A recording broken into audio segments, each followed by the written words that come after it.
اعوذ باللہ من الشیطان الرجیم بسم اللہ الرحمن الرحیم رب اشرح لی صدری ویسر لی امری واحلل عقدۃ من لسانی یفقہوا قولی۔ 2 ربیع الاول اسلامی تاریخ۔ حضرت یحییٰ علیہ السلام کا واقعہ۔ حضرت یحییٰ علیہ السلام حضرت زکریا علیہ السلام کے فرزند اور اللہ تعالیٰ کے نبی تھے۔ وہ نیک لوگوں کے سردار اور زہد اور تقوی میں بے مثال تھے۔ اللہ تعالیٰ نے بچپن سے ہی علم اور حکمت سے نوازا تھا۔ انہوں نے شادی نہیں کی تھی، مگر اس کے باوجود ان کے دل میں گناہ کا خیال بھی پیدا نہیں ہوا۔ وہ اللہ تعالیٰ کے خوف سے بہت رویا کرتے تھے۔ اللہ تعالیٰ نے ان کو اور ان کی قوم کو صرف اپنی عبادت و پرستش، نماز روزہ کی پابندی اور صدقہ خیرات کرنے کی کثرت سے ذکر کرنے کا حکم دیا تھا۔ چنانچہ انہوں نے اپنی قوم کو بیت المقدس میں جمع کر کے اللہ تعالیٰ کے اس پیغام کو سنایا۔ ان کی زندگی کا اہم کام حضرت عیسیٰ علیہ السلام کی آمد کی بشارت دینا اور رشد و ہدایت کے لیے راہ ہموار کرنا تھا۔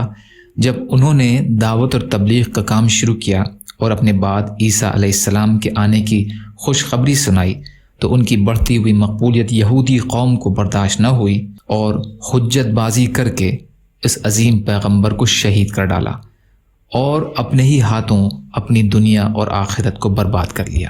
حضور صلی اللہ علیہ وسلم کا معجزہ۔ تھوڑی سی کھجور میں برکت۔ حضرت نعمان بن بشیر رضی اللہ عنہ کی بہن بیان کرتی ہیں کہ خندق کی کھدائی کے موقع پر میری والدہ امرہ بنت رواحہ نے مجھے بلایا اور میرے دامن میں ایک لب دونوں ہتھیلی بھر کر کھجور دی اور فرمایا، یہ اپنے والد اور ماموں عبداللہ بن رواحہ کو دے آؤ۔ چنانچہ میں چلی، وہاں پہنچ کر اپنے والد اور ماموں کی تلاش کرنے لگی۔ اتنے میں رسول اللہ صلی اللہ علیہ وسلم نے مجھے دیکھ لیا تو فرمایا، اے بیٹی ادھر آؤ۔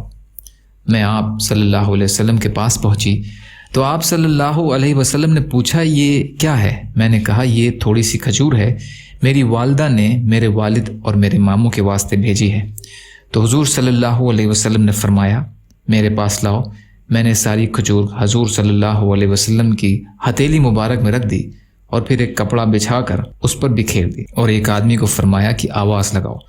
چنانچہ اس آواز پر سب لوگ جمع ہو گئے اور کھانا شروع کر دیا اور کھجور بڑھتی گئی حتیٰ کہ سب لوگوں نے پیٹ بھر کر کھائی۔ پھر بھی اتنی زیادہ بچ گئی کہ کپڑے پر سے کھجور زمین پر گر رہی تھی۔ دلائل النبوہ للاصفہانی کی حدیث ہے۔ ایک فرض کے بارے میں، حج کی فرضیت۔ رسول کریم صلی اللہ علیہ وسلم نے فرمایا، اے لوگوں، تم پر حج فرض کر دیا گیا ہے، لہٰذا اس کو ادا کرو۔ مسلم شریف ابو ہریرہ رضی اللہ عنہ روایت کرتے ہیں۔ ایک سنت کے بارے میں، غموں سے نجات کے لیے دعا پڑھنا۔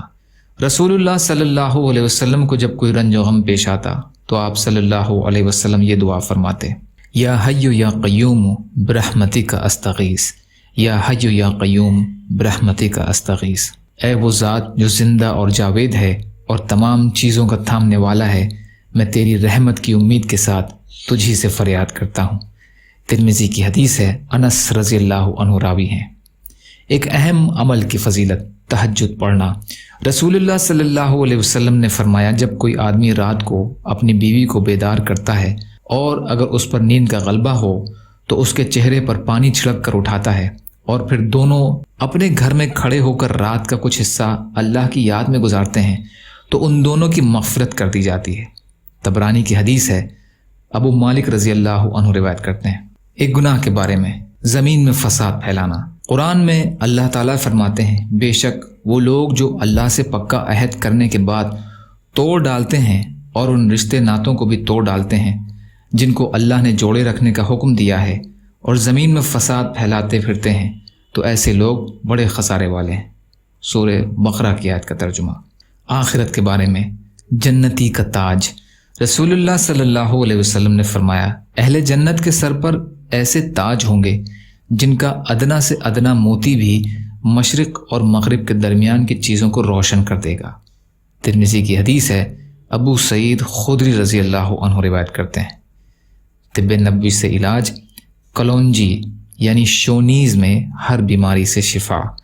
رسول کریم صلی اللہ علیہ وسلم نے فرمایا، تم اس کلونجی یعنی مگریلا کو استعمال کرو کیونکہ اس میں موت کے علاوہ ہر بیماری سے شفا موجود ہے۔ بخاری کی حدیث ہے، اما عائشہ رضی اللہ عنہا روایت کرتی ہیں، نبی اکرم صلی اللہ علیہ وسلم کی نصیحت۔ رسول کریم صلی اللہ علیہ وسلم نے فرمایا، جب تم کو کسی بھائی سے محبت ہو جائے تو اسے اس کے باپ اور اس کے دادا کا نام معلوم کر لو اور اس کے قبیلے اور گھر کا پتہ معلوم کر لو، پھر جب وہ بیمار ہو تو اس کی عیادت کرو اور ضرورت کے موقع پر اس کی مدد کرو۔ آداب الصحبہ لابی عبد الرحمن السلمی، عبداللہ بن عمر رضی اللہ عنہ سے روایت۔ یا اللہ ہم سب کو کہنے سننے سے زیادہ عمل کی توفیق عطا فرما۔ یا اللہ جو مظلوم ہیں، پریشان حال ہیں، بیمار ہیں، قرض میں ہیں، بے روزگار ہیں، محتاج ہیں، ان کی مدد فرما۔ یا اللہ دنیا اور آخرت کی تمام خیر عطا فرما۔